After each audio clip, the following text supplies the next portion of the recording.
riding on that, and I had to do the hotel room, to relax. And I think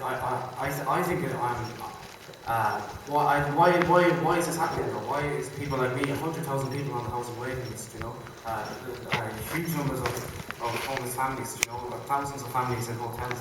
I think it's because the government aren't building social housing. 20 social housing building at the start, first 3 months of this year. Rents are going up, do you know what I mean? The general cutbacks and stuff, do you know what I mean?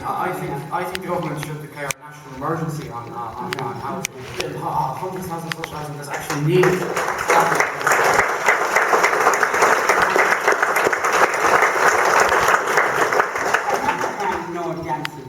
Local government to introduce a provision whereby of all the space that were being built throughout the country, that 20% of them, or 30% of them would be social housing. And then he left the department and policy changed. And I assume because of pressure from developers. Do you remember that? Why did the policy change? Martin Cullen, this, the Minister for the Environment. I'm not absolutely clear how the situation. I think the difficulty was at the time we were in a situation where it was rapidly increasing house prices due to a shortage of houses. And I think there was difficulty with that at the time. Builders didn't want to build it. They didn't want to build it. Well, the government had a simple choice to make. We let house prices continue to escalate where or do we do something to keep increasing? That was the choice. I wasn't in the insisted that the developers in building around had to provide 30%, whatever it was, in social housing. Why didn't you persist with that? Because, as I say, it was the decision of the government at the time. I was in that government at the time. I was a member of the cabinet at the time. It suggests that Singapore was not that. And that's just in situations like that, it gives into the past. I have no evidence of that. I simply asked the question when it was withdrawn, and the explanation was that it was absolutely vitally necessary to increase the supply of housing. And the supply of house prices were going up quite rapidly. Now look, can I just say something? In relation to, I agree with the speakers who say we have to build more social housing. In our policy traditionally is to build social housing and then to sell it to people who are able to purchase it at a discount. And many people did avail of that opportunity, and it did represent a considerable transfer of wealth in this country over the years. Now, the last government built about, I think it was in 2007 and 2010, they built about in around 15,000 local authority houses. For the last 5 years, only 1,200 local authority houses have been built. I don't think there was a local authority house built by the Liverpool Council for the last 2 or 3 years.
6 months of this year, we delivered less than 500. And that's where the problem comes from.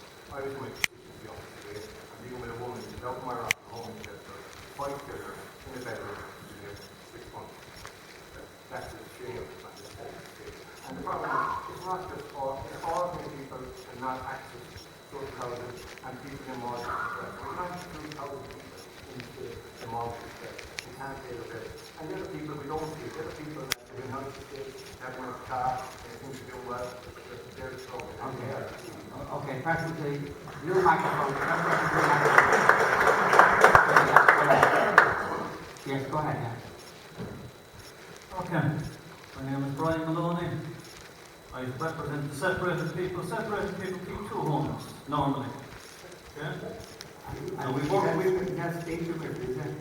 Big questions, basically. Actually, I can give you something else to start out with anyway.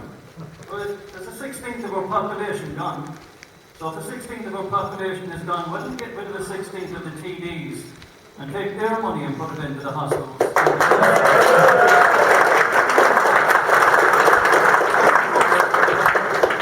How do you live with the income of 16 people? I'll tell you what, if you're showing the actual government pensions as well, not getting into your 66, I'm sure you'll build quite a few. But you live in 100. I say you live about 50. Taking the councillors as well, all the way. All right. The office staff. Right. All that. The ones that are 40% of the office staff are down in townships and the rest of it. You know? Let's get real jobs back out there. My question was quite simple. 2014, he took the tax-free allowance off of the men. Okay? Last year, he cut, or this year, he's taken the money away from the women. So we've got problems there for the actual separated people. Separated, all the children going to benefits with it. All the children have to give it to women. So, when the actual men have their children, which can be up to half of the time, they don't get a penny towards them. So those men are actually living below the actual poverty line. We're talking about housing right there. We're talking about housing, but actually in housing, they can't get the grant either for housing. Because this year was the first time ever someone was able to take the HSE to actually get the grant for actually rent allowance for housing, for a separated person. Okay. So there's a whole host of things like that. Okay, we're way over time. We're way over time. Go to the question with the red microphone. Frank Roach, not Parity. When people talk about homelessness, you know, many people with addictions. I sympathise with those people.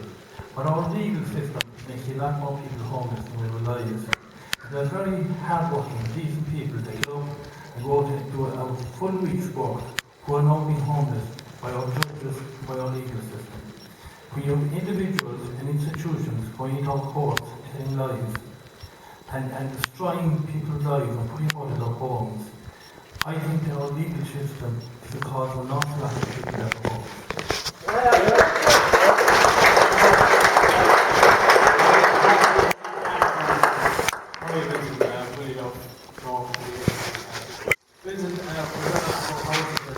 One topic that has to be spoken about was the household charge and the local property tax. They were showed in the top of mortgage payers that were already struggling to pay these bills, and now they're finding themselves out on the streets. And I just want to know why Peter Anthony Keegan's case was ignored, never made the media.